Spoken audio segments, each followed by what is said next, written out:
Look at a map of the Atlantic. In the middle between Europe and America, there is almost nothing. Just open water for thousands of miles. And then, sitting alone in that empty space, 9 green islands. They should not be there at all. They rest on the one spot where 3 of the Earth's great plates pull away from each other. The sea floor here is slowly cracking open. New rock keeps rising out of the water. A few years ago, the ground shook 30,000 times in a single month. These islands are not old and finished. They are still being made. This is the Azores, the Hawaii of Europe, hiding in the Atlantic. Part of Portugal, yet closer to another world. The land is warm under your feet. Steam drifts out of the green hills. Lakes rest inside dead craters, one blue and one green. And all along the cliffs, waterfalls fall straight into the sea. We'll start on São Miguel, the largest island, and sail west, one island at a time, out to 2 lonely rocks at the very edge of Europe. We'll climb the highest mountain in Portugal. We'll stand on a coast that a volcano buried in a single year. We'll watch whales the size of buses rise just off the shore. 9 islands, 1 restless ocean. Stay to the end because the wildest island is the one we reach last.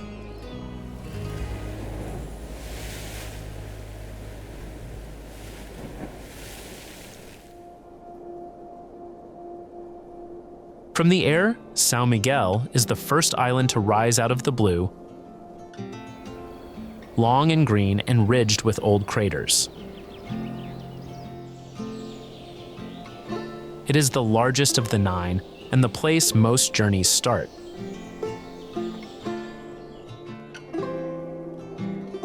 Near its western end, the land suddenly opens into a giant bowl, 4 kilometers wide. 2 lakes rest at the bottom, one blue and one green, almost touching. An old story says they are the tears of a shepherd and a princess who were kept apart. The real cause is depth, plants, and the way light hits the water, but the story is hard to forget once you hear it. This is Sete Cidades.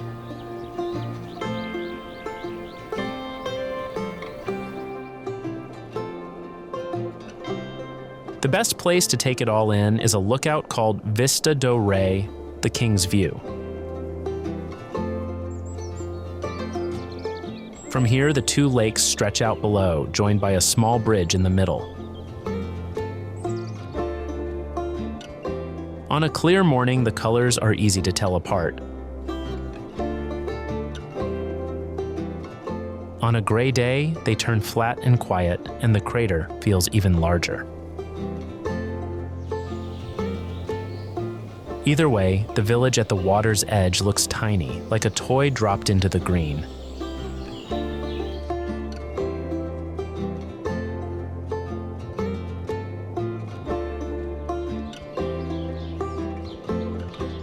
A short walk away is a second lookout with a darker name, Boca do Inferno, the mouth of hell.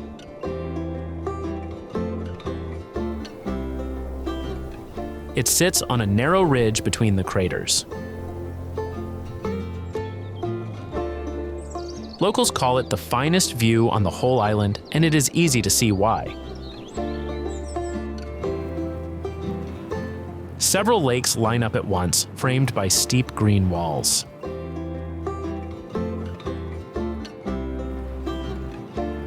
The path can get busy near the top, so early light is best.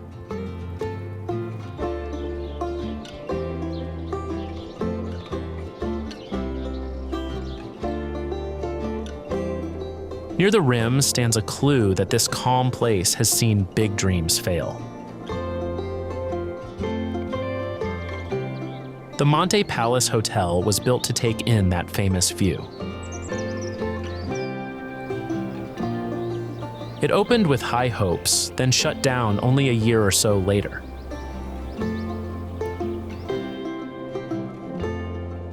It has sat empty since the 1990s, its broken windows still framing the lakes.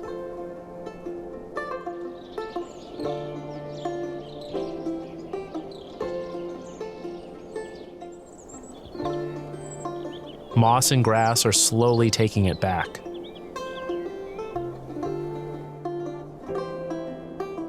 And this is not even the wildest lake on the island.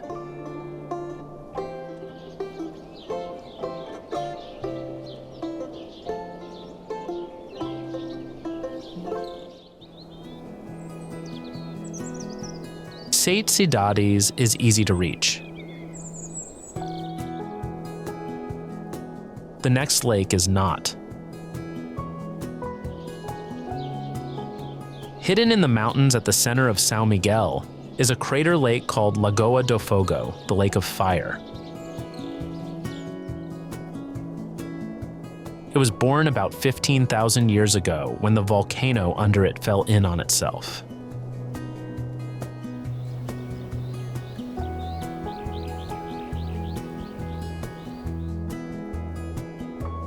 No buildings stand on its shore. No road reaches the water. The land around it is protected, left almost the way it was found.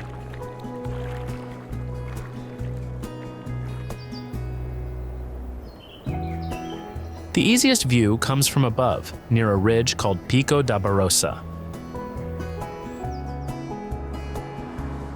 From up here, the whole lake opens out, ringed by green slopes and often topped with cloud.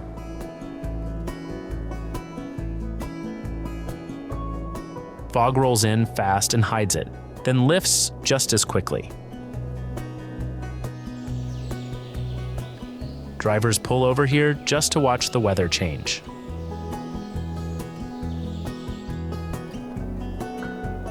When the sun breaks through, the water turns a deep, clean blue.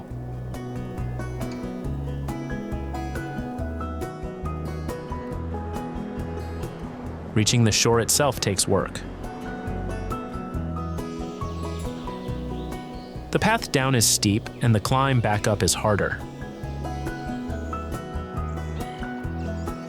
It takes about 40 minutes each way, longer if the ground is wet. At the bottom, you find pale sand and quiet water, with no cafe and no crowd. People who make the walk often say it feels like a place from long before our time. And the heat that built this lake has not gone away.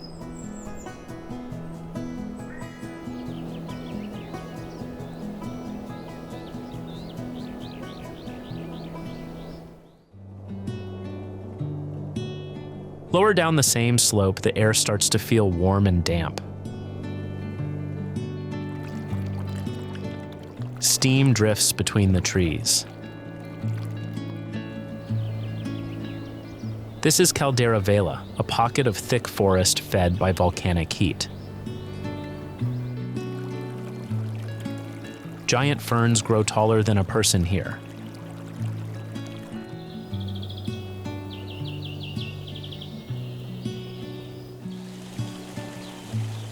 Red iron stains the rock where the warm water runs.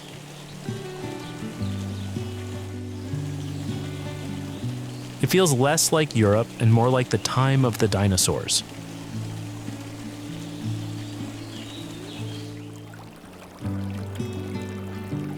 The main draw is a set of natural thermal pools.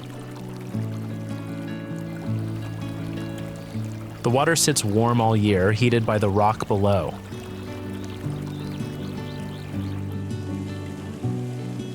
A small waterfall feeds the largest pool, and people sit under it to feel the weight of the water. The pools get busy in the middle of the day, so early or late is calmer.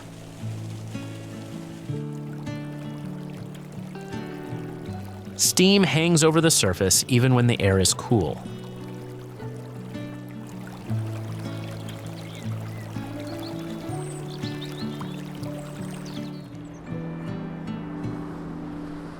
Caldeira Velha sits just above a town called Ribeira Grande on the north coast. It is one of the oldest towns on the island, with old stone churches and a long bridge.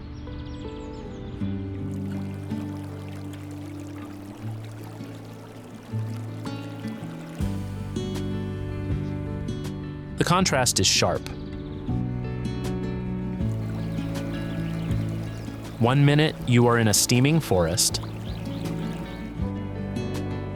The next, you are in a quiet town by the sea. The town makes a good base for the warmest valley on the whole island.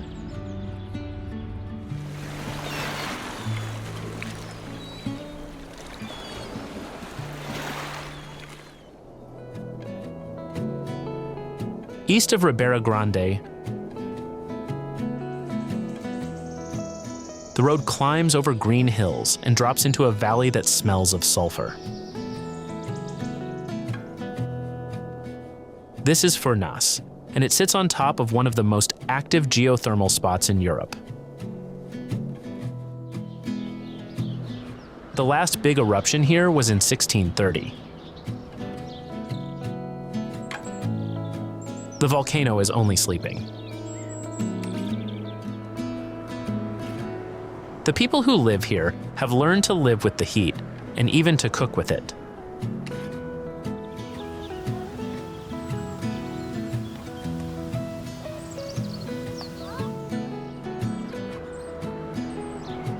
In the middle of the village, steam pours out of the ground.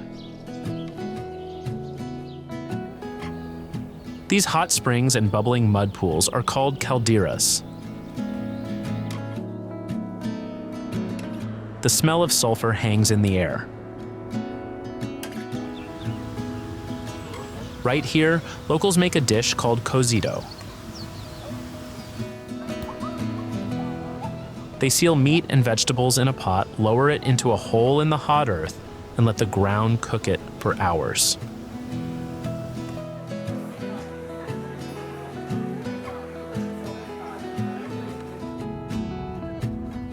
No fire, no oven, just the heat of the volcano below.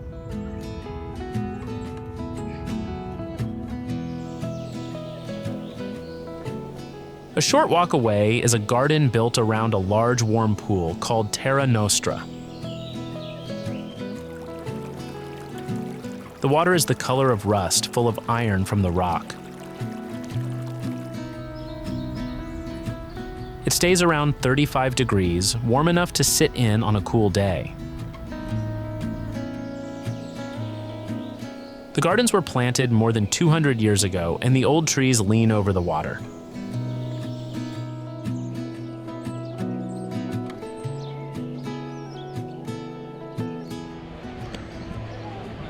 People float here for hours.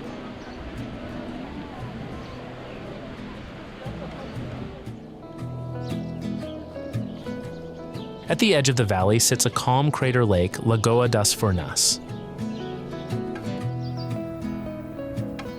Steam rises along its northern shore where more hot vents break through.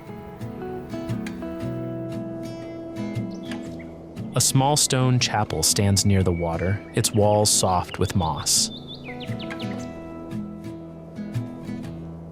This is where many of the cozido pots are buried and dug out each day.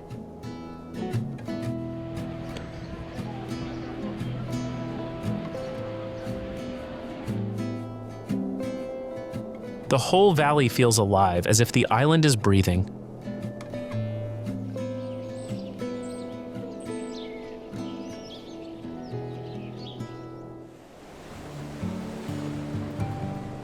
Back on the west coast, the heat meets the sea. At a point called Ponta da Ferraria, a volcanic vent warms the ocean itself. Hot water rises from cracks in the seabed and mixes with the cold Atlantic. The result is a natural pool of warm seawater, right where the waves come in. It is one of the few places on Earth where you can swim in a sea that the volcano keeps warm.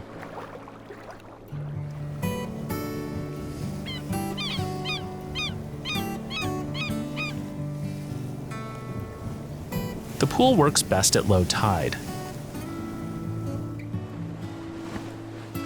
When the sea is high, the cold water takes over and the warmth fades. Ropes are fixed to the rocks so swimmers can hold on against the swell. The water is clear and the rocks below are sharp and dark. People watch the waves a while before climbing in.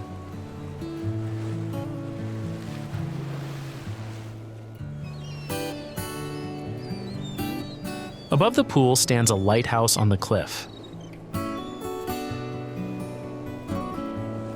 It marks the far western edge of São Miguel, where the land runs out.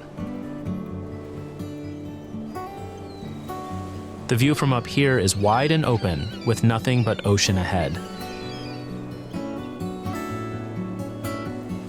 At sunset, the whole point turns gold. Inland from this coast, the hills hold a crop you would not expect to find in Europe.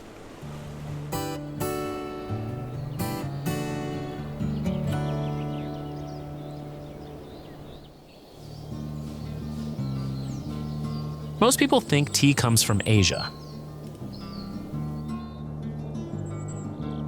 Yet on the green north slopes of São Miguel grows the only tea in Europe made for sale.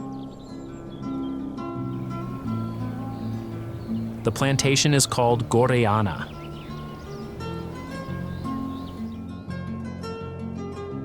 It was started in 1883 and is still run by the same family 5 generations on. The damp air and soft rain here suit the plant well.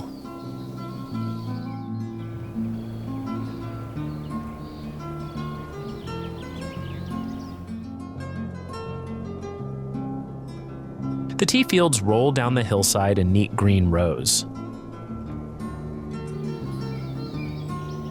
Workers pick the young leaves by hand, the same way they have for over 100 years. Inside the old factory, machines from another age still dry and sort the leaves. You can walk the rows for free and watch the work up close. The smell of fresh tea drifts over the whole farm.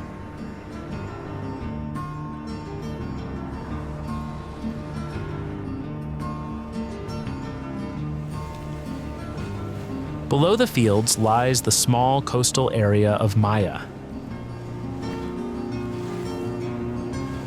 where the land drops to the sea in steep cliffs. Old farms cling to the slopes, growing grapes and fruit on narrow steps of soil. The road along here twists and turns above the water. It is a quiet working corner of the island, far from any crowd. Further east, the island grows wilder and emptier still.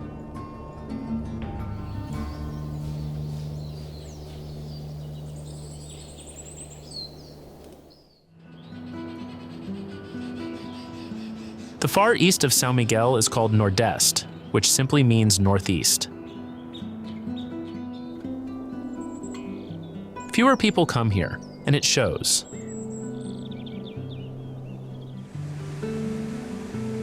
The roads are quiet and the hills are steep and green. Tall waterfalls drop down the cliffs after rain. This is the oldest part of the island, worn into deep valleys by time.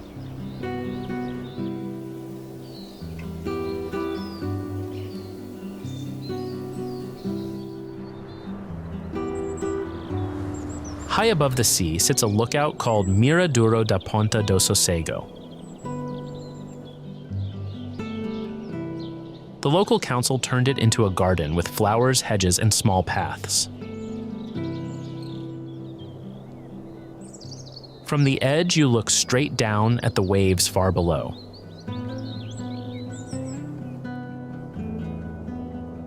It is a calm, well-kept spot made for sitting and watching the coast. The name means point of rest, and it fits.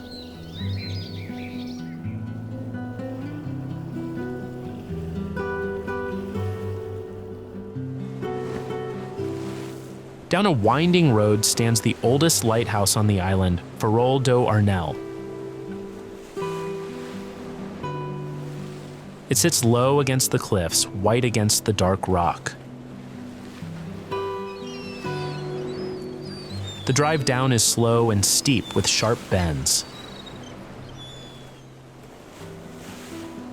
At the bottom, the sea crashes hard against the point.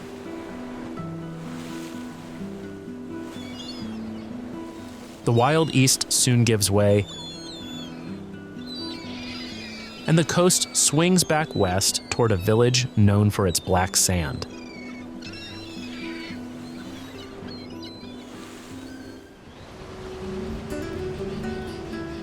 On the northwest tip of São Miguel sits a fishing village called Mosteiros. It is a plain working place with white houses and small boats. What draws people here is the shore.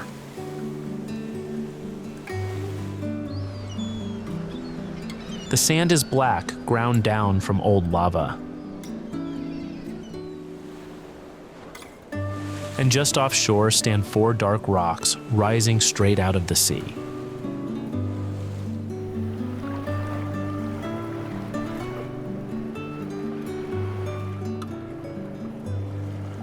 Those rocks are sea stacks, the worn remains of old eruptions. They give the village its best known view. At low tide, you can walk far out on the black sand.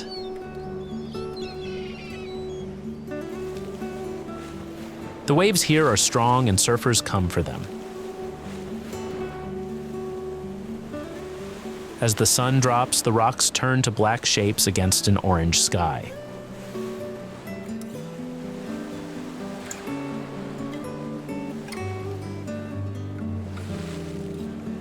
Among the rocks are natural tide pools carved into the lava. When the sea is calm, people swim in them, safe from the open waves. The water is clear and cold.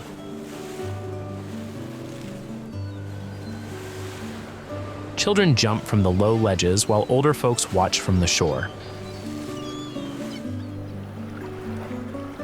Mosteiros is famous for its sunsets, and people gather each evening to watch the light fade.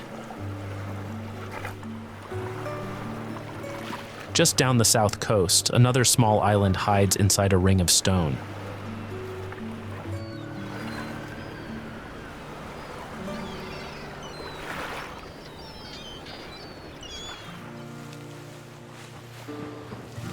Off the south coast floats a near-perfect circle of land.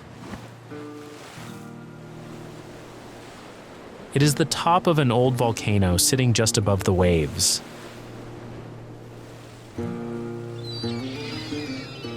This is the islet of Vila Franca do Campo. From above, it looks like a green ring dropped into the blue sea. A narrow gap lets the ocean flow into its center.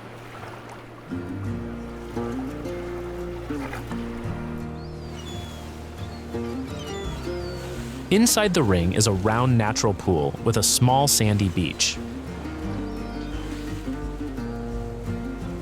The high walls keep the waves and wind out, so the water stays calm.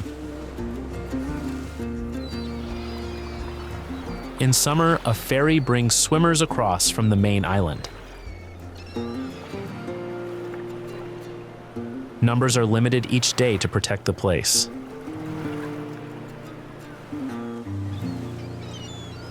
Seabirds nest in the steep green sides above the water.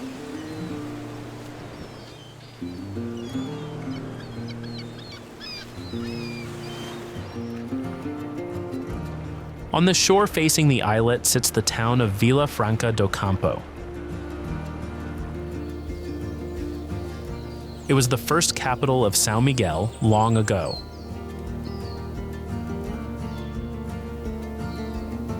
An earthquake destroyed much of it in 1522, and the capital later moved away. Today, it is a calm town of churches and old streets with a busy little harbor. From here, the road runs west to the island's main city.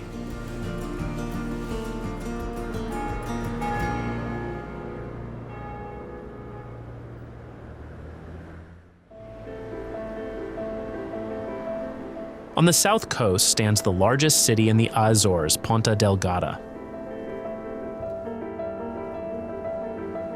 About half the people on the island live here.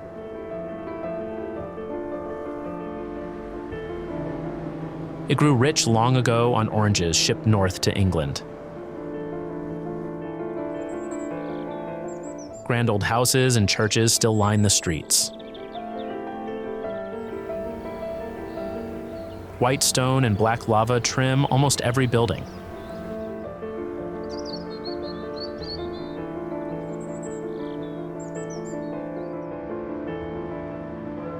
At the heart of the waterfront stand the Portas da Cidade, the gates of the city. They are 3 stone arches that once marked the edge of town. Today they sit in the main square with the church behind them. People meet here, and the black and white pavement spreads out in patterns. The arches have become the symbol of the whole city.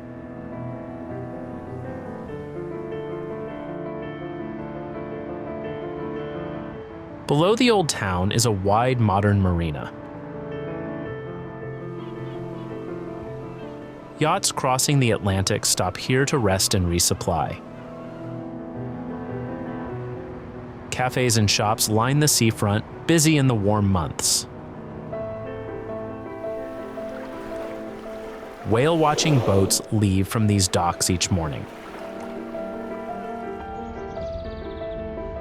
Ponta Delgada is the door to the rest of the Azores, and the route now turns out to sea toward the tallest peak in all of Portugal.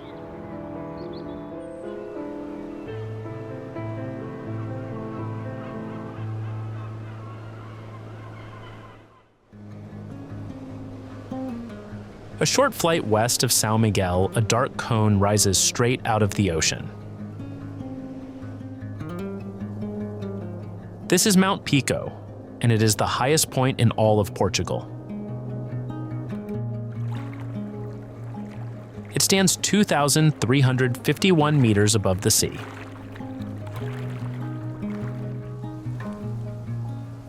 Not on the mainland, not in Lisbon, but here, on a small island far out in the Atlantic.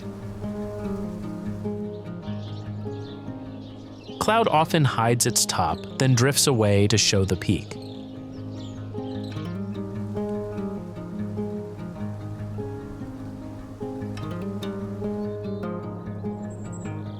The climb to the top is one of the hardest in Europe. The trail is only about 3.5 kilometers long, but it rises more than 1,100 meters straight up.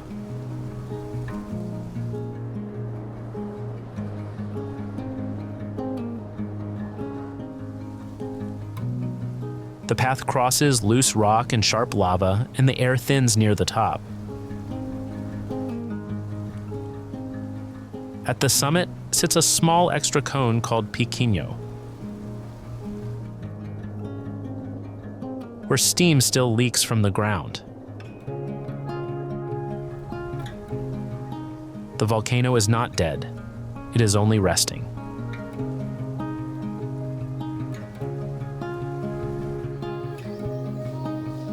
Lower on the mountain lies a calm spot called Lagoa do Capitão. It is a small lake on the high plain with the Great Peak rising behind it. On still mornings, the mountain sits mirrored in the water.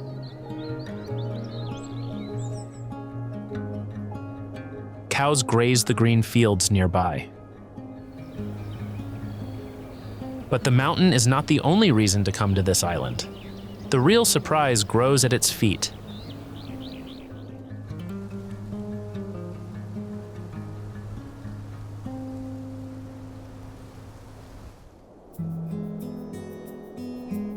Around the base of the mountain lies a strange and beautiful sight. Thousands of small squares of black stone cover the coast. Inside each one grows a single patch of vines. Farmers built these low walls from lava rock to shield the grapes from the salt wind. The whole pattern is so special that it is now protected by UNESCO.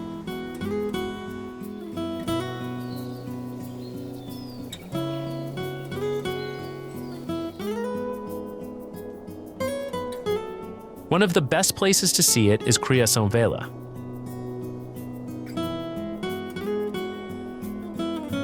Here the stone squares run right down to the sea.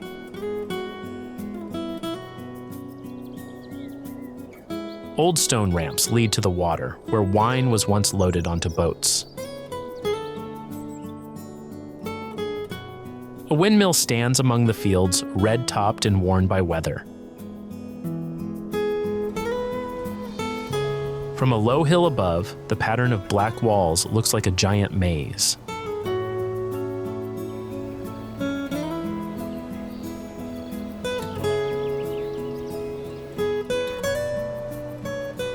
Nearby, the area of Legido shows how people lived off this hard land. Old stone houses sit among the vines, some still in use. The white wine made here, called Verdelho, was once shipped all the way to the tables of Russian czars. Working this rock by hand is slow and tiring. Yet families have done it for 500 years.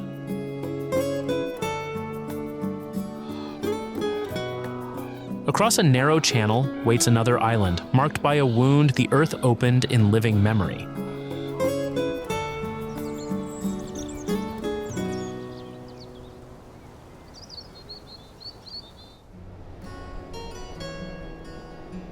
Across the water from Pico lies the island of Faial, and its main town is Horta. For hundreds of years, this was a key stop for ships crossing the Atlantic. Sailors, traders, and later telegraph crews all passed through. The town curves around a wide bay, with Pico's peak watching from across the channel.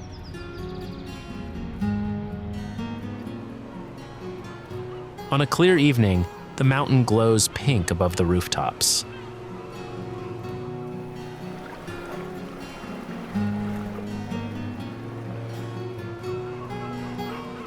The marina here is famous among sailors the world over. Crews crossing the ocean stop to rest before the long push to Europe or America.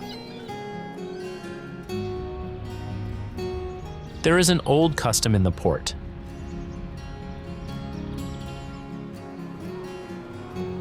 Each crew paints a picture on the sea wall with their boat's name and the date.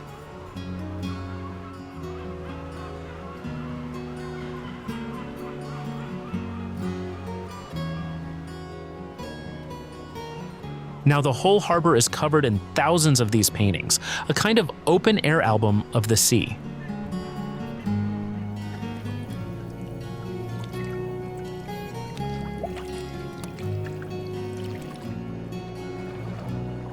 At the south end of the bay rises a green headland called Ponta Delgada.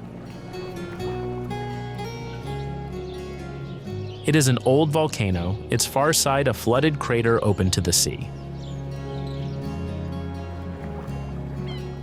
A small white chapel sits near the top.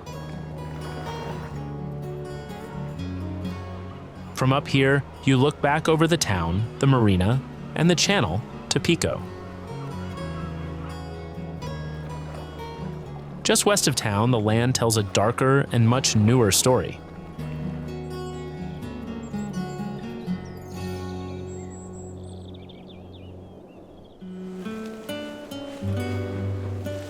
On the western tip of Faial, the green fields end and the land turns black and bare. This is Capelinhos, and in 1957, it did not exist. A volcano erupted just offshore for 13 long months. It built new land out of ash and lava, then joined it to the island.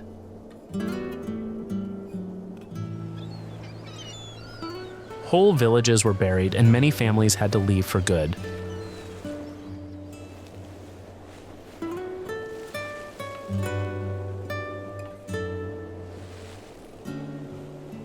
A lighthouse once stood here in green fields, well back from the sea. The eruption changed everything.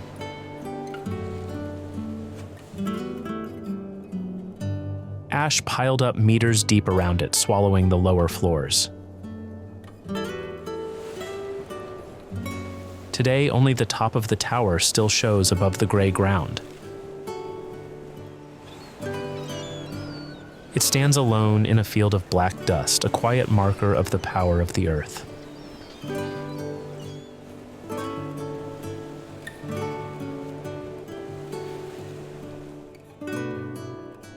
Under the ash field sits a museum, built right into the ground so it does not break the view. Inside, the story of the eruption is told with film and sound.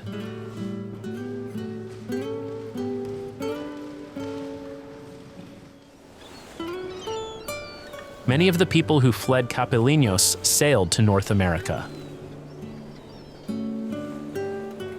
Today, more people of Azorean blood live across the ocean than on the islands themselves.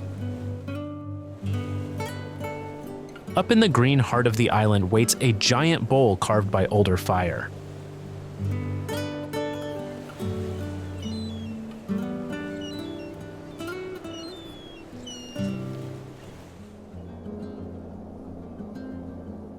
In the middle of Faial, the land rises to a huge round crater. It is the Caldeira do Faial, the heart of the volcano that built the island. The bowl is about 2 kilometers wide and 400 meters deep. Green plants cover its steep inner walls. Cloud often pours over the rim like slow smoke.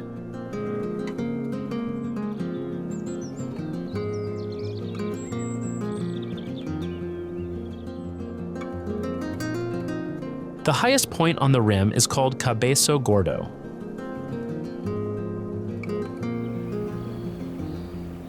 On a clear day, you can see the neighboring islands from up here. Pico stands tall to the east, with São Jorge stretched out to the north. The wind is strong at the top and the weather turns fast. One minute the crater is open and bright, The next, it vanishes into fog.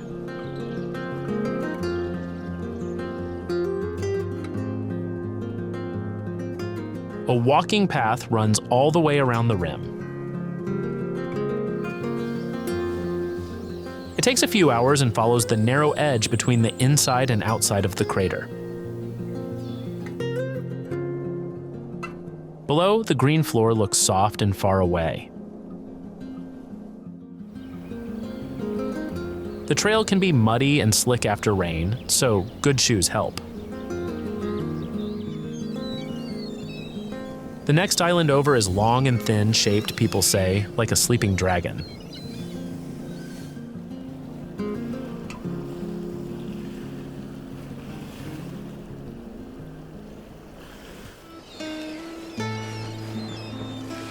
North of Pico stretches a long, narrow island called São Jorge. From the air, it looks like the spine of a sleeping dragon. Tall cliffs run along both sides, dropping straight into the sea.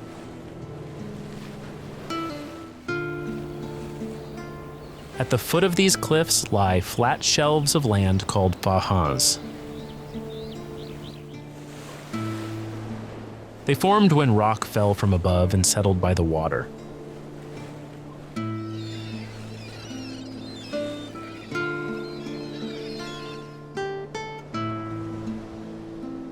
The most famous of these is the Faja da Caldeira de Santo Cristo. No road reaches it.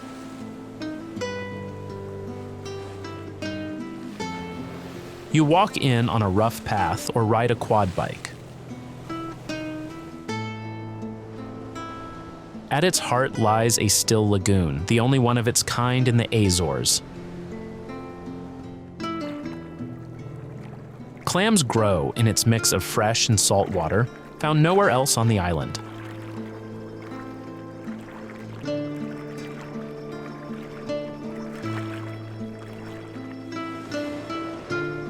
On another shelf sits the Faja dos Vinhos, home to a small surprise. Coffee grows here, in the warm, sheltered soil by the sea. It is the only coffee grown in Europe for sale, roasted by one family behind their own house. The island is also known for a sharp, aged cheese, often eaten with honey. From this quiet green island, the route turns to the old capital of the whole group.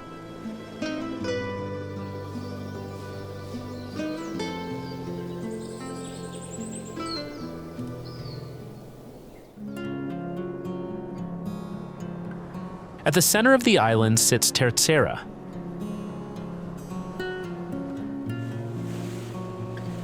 And on its coast stands one of the finest old towns in Portugal. It is called Angra do Heroísmo, and it has been protected by UNESCO since 1983. For 400 years, ships returning from the Americas and Asia stopped here. The town grew rich as a crossroads of the sea.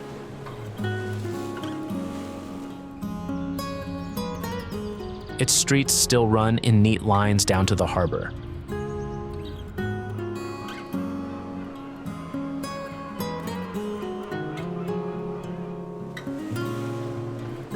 Guarding the bay is a green headland called Monte Brasil.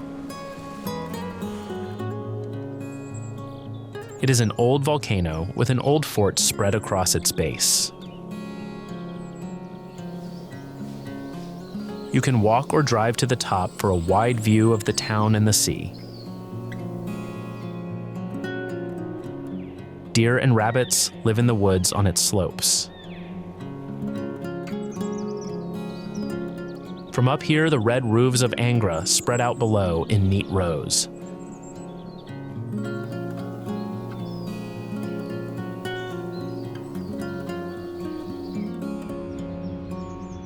Down in the town stands the Sé, the main cathedral. tall above the low streets. Around it sit pastel houses, old churches, and gardens kept for hundreds of years.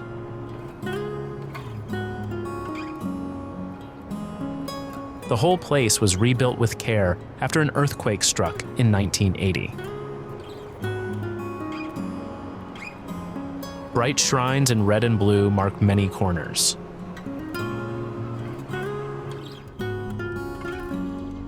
Below the calm streets of Terceira hides one of the strangest sights in the islands.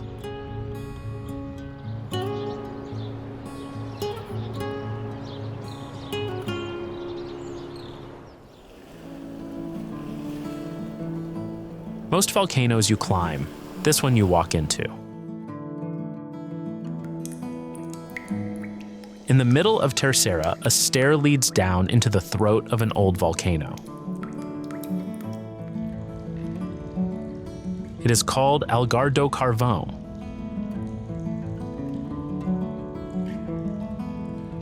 The shaft drops about 90 meters into the ground. It is one of the only volcanic chimneys in the world that people can enter. Inside, the walls are draped in green moss and long stone spikes.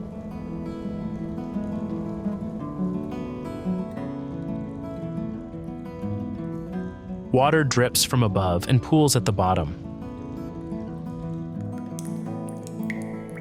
Light falls from the opening far overhead, soft and gray.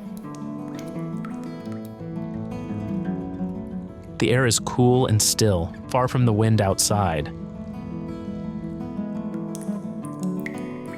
It feels like standing inside the earth itself.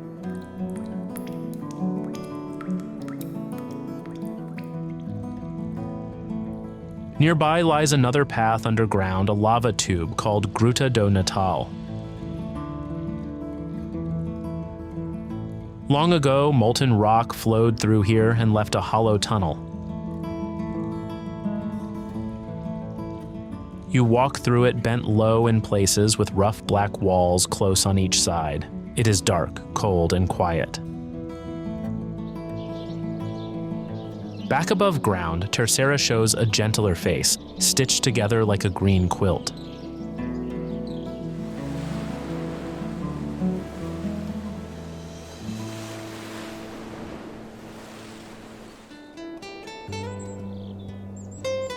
On the east side of Terceira rises a long ridge called Serra do Cume.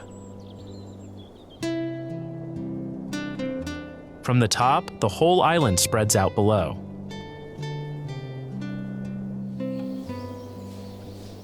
Green fields run to the sea in every direction.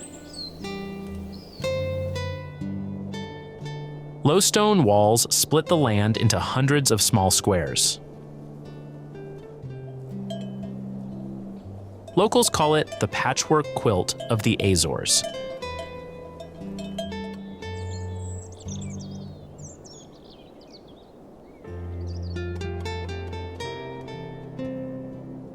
The lookout at the top gives the best view of all. Cows graze the green squares, and the walls trace the land like dark thread. The colors shift with the light and the seasons. Mist often hangs in the low ground in the early morning. It is a simple sight, yet people stand here a long time.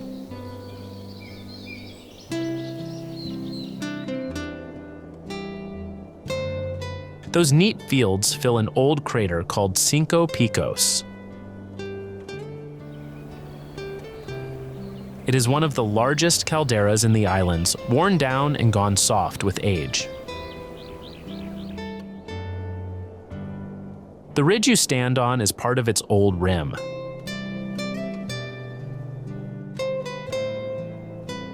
Long ago, this was a place of fire, and now it feeds cattle.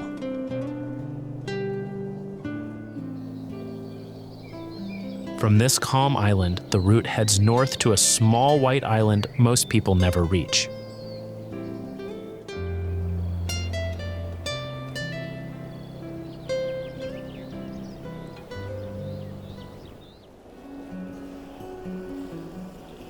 North of Terceira lies one of the quietest islands of all, Graciosa. People call it the White Island for its bright houses and old windmills. It is small, only about 60 square kilometers.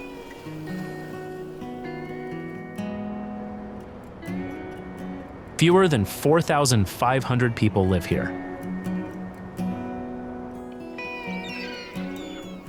The land is low and gentle with rolling fields and a calm coast.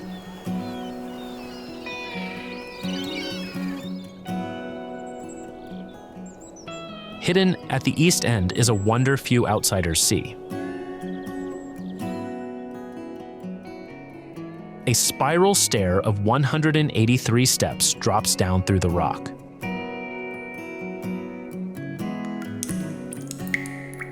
At the bottom, it opens into a vast cave called Furna do Ensofre. Inside lies an underground lake lit by a shaft of light from above. The air carries the faint smell of sulfur, and steam drifts over the water.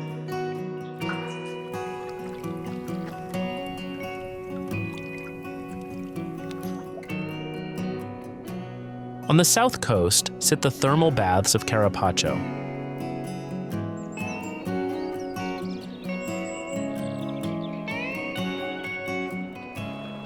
Here, warm spring water meets the sea at the foot of the rocks. People soak in the heated pools while the waves break just beyond. Old windmills brought from Flanders still stand along the shore. Far to the east waits the oldest island of all, dressed in sun and red clay.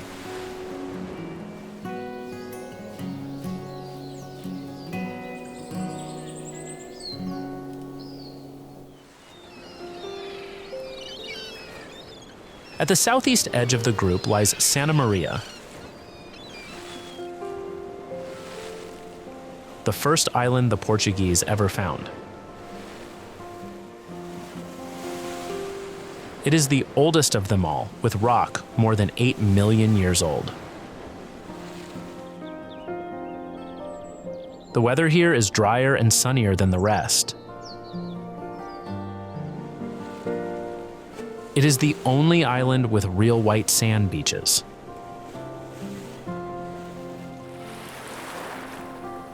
People call it the Island of the Sun.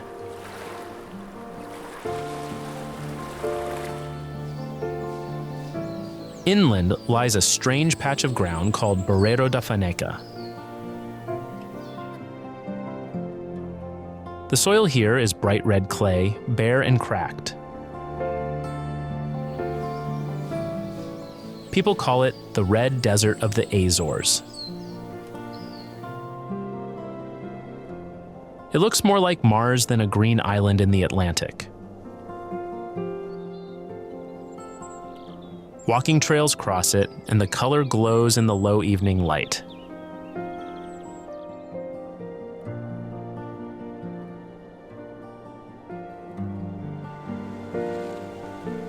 On the east coast opens a wide bay shaped like a half moon, Baía de São Lourenço.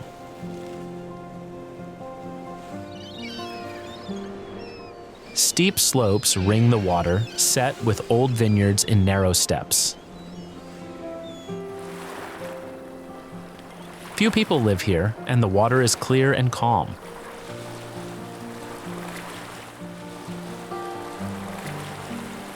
Small boats rest in the bay through the warm months. From this sunny island, the route turns west again, toward the very edge of Europe.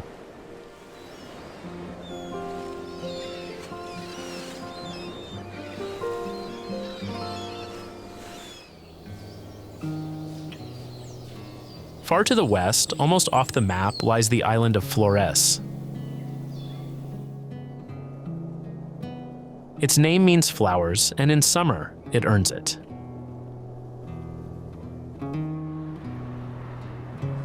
Blue and pink hydrangeas line the roads and hills.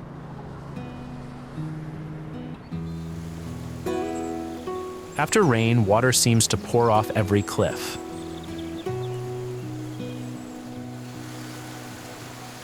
More than 20 waterfalls fall down its green slopes.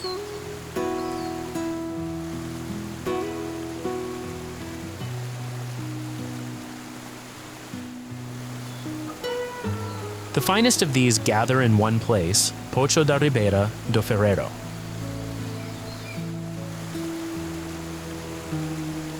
Here, a wall of cliffs holds a dozen thin waterfalls at once. They drop into a still green pool at the bottom.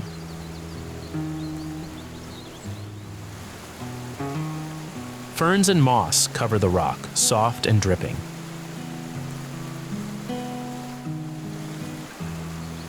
On a calm day, the water sits like glass, doubling the falls in its surface.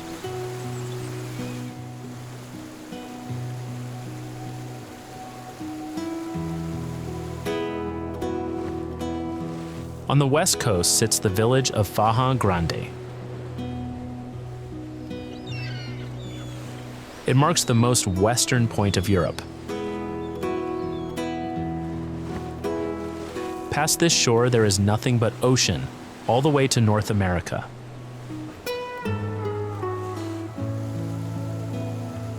The cliffs behind the village run with more falling water.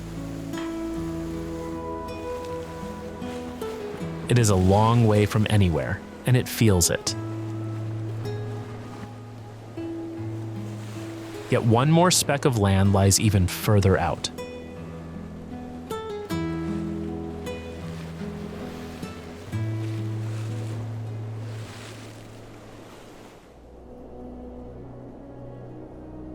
Across a narrow channel sits the smallest island of all, Corvo. It is only about 17 square kilometers. Fewer than 400 people live here. There is one village, one road, and no traffic lights. Life follows the wind and the sea.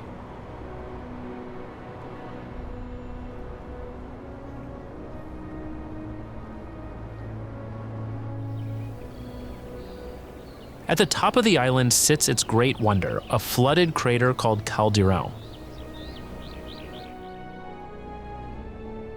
It is nearly 2 kilometers wide, with small islets dotting the water inside. People say that from above, those islets look like a tiny map of the Azores themselves. Cows graze the green rim.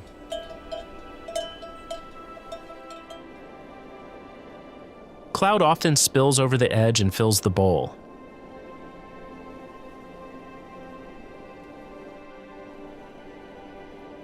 Down by the water sits the island's one village, Vila do Corvo.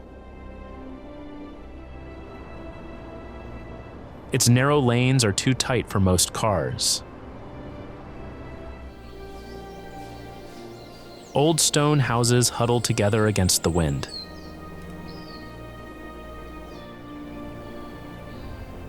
Everyone here knows everyone. This is the last island and the last of the land.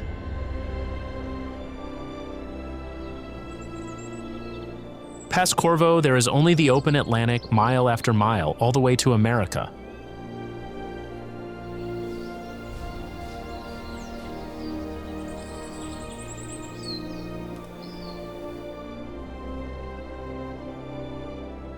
We started on one island and ended at the far edge of Europe, with nothing but open water beyond. That is the strange gift of the Azores. 9 small islands lost in the middle of the ocean. Each one its own little world of green hills, black cliffs, and warm springs. These islands were never meant to be easy to reach. That is why they still feel quiet and why the people here live so close to the land and the sea. The earth under them is still awake. New rock is still forming beneath the waves. In a way, the Azores are not finished yet. If this journey made you want to see them for yourself,